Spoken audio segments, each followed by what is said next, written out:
I've got the new U-joint completely installed in the rear section of our differential or driveline yoke out of the 2010 Dodge 3500.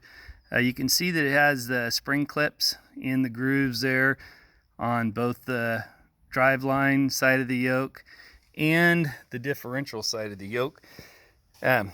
Now, comparatively to the original U-joint that came out of the pickup, you can see how much freer and easier this U-joint moves, in that it's performing like a brand new joint, just like it should.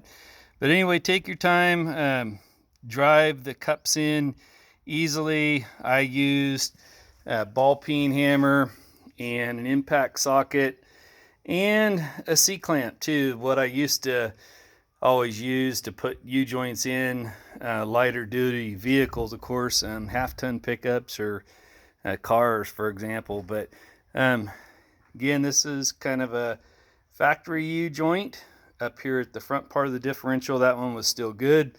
And our newly installed Napa U-joint here on the differential side. I'm going to go ahead and put the drive line back in the pickup.